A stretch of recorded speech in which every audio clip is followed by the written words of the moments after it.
Thank you for taking the time to view our proposal named Step into Rebuilding. My name is Arjay Jimenez. And my name is Gauri Mirashi. Housing shortages were already a problem in Plumas County even before the Dixie Fire, and were further exacerbated after the fire burned nearly 1 million acres in 2021. Rebuilding will take time, resources, and workers, which the remaining community, including the displaced members, are prepared for. While it might not be quick to learn new practices, there is a community waiting, wanting to come back home. In this diagram, we show what is currently present in the town of Greenville, as well as government regulations that are preventing the rebuilding from being done in a more timely manner.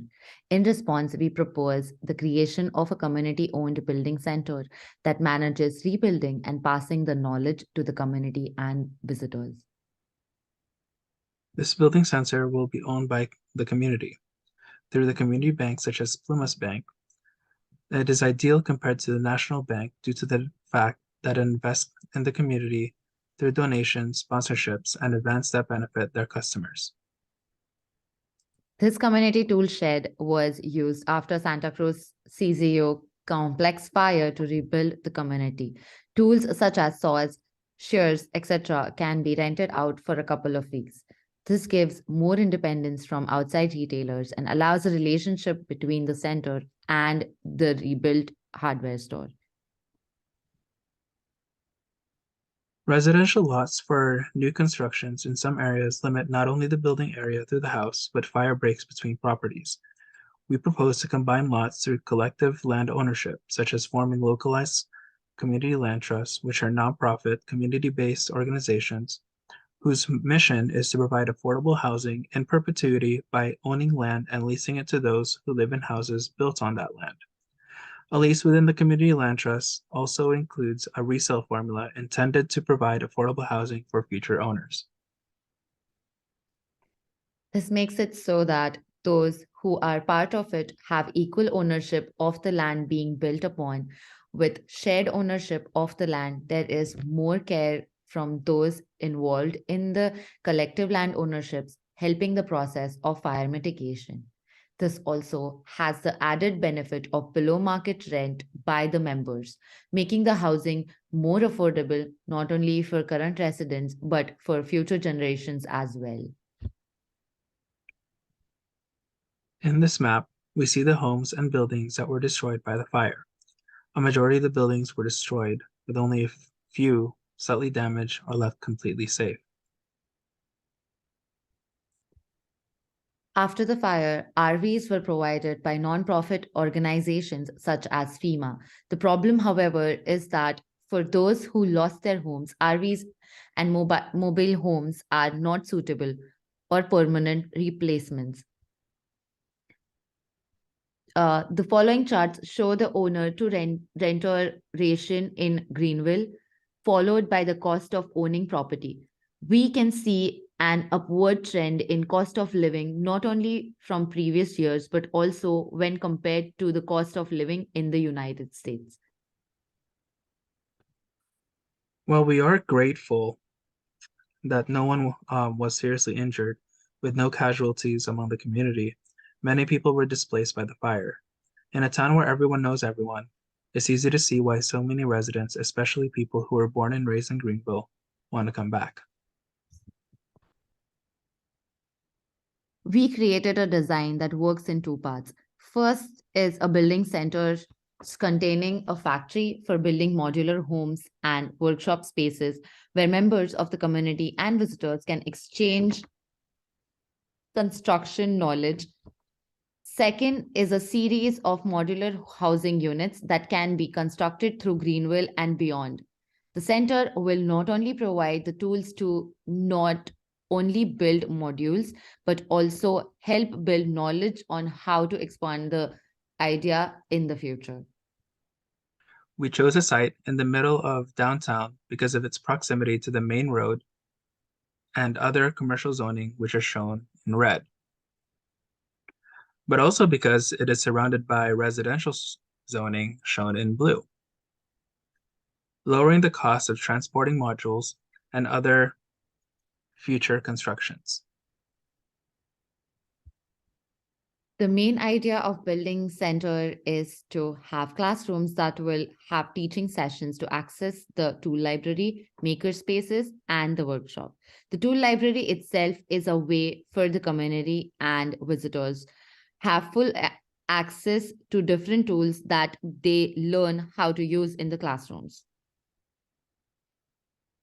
As you can see, the building center is compartmentalized between learning and social spaces such as classrooms and studio spaces, and building spaces that include the tool library and workshop with pocket spaces allowing the community and visitors to see what is being built or being taught. Within the center is where people can not only design, but build their modules as well. Once rebuilding is complete, the workshop can transition from working on building modular units for the town and the surrounding communities to building Greenville branded furniture, further contributing to the local economy.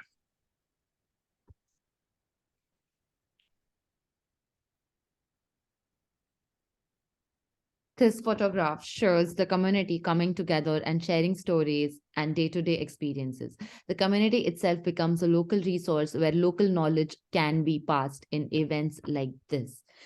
This picture highlights what we imagine the learning spaces are like. Someone with expertise passing knowledge like fire prevention and why everyone in the community should be responsible, or else the fire can spread in the same fashion. Another local resource is wood. The local mill owned and operated by JNC Enterprises can produce enough wood to build one house a week, according to Dan Kearns, who is one of the people running the day-to-day of the mill. Being the only local sawmill, it processes lumber into timber as a lower cost building material for the locals.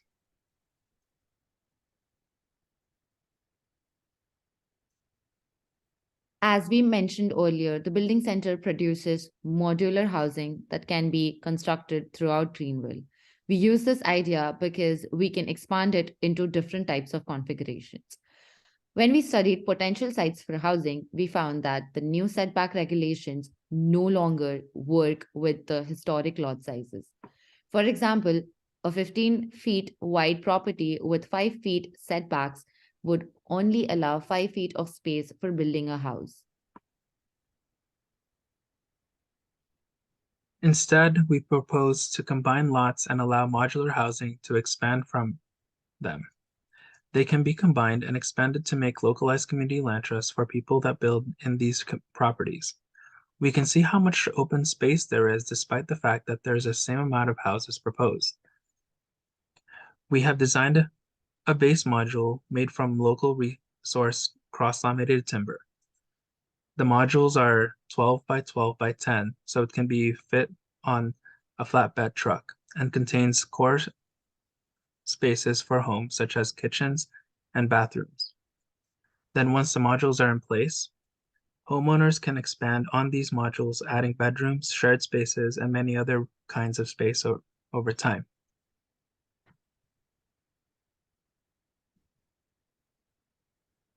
The 8 samples shown are not the only possibilities, but if we look at just one interpretation of the model called Crossroads, it shows just how these modules can have different indoor and outdoor experiences.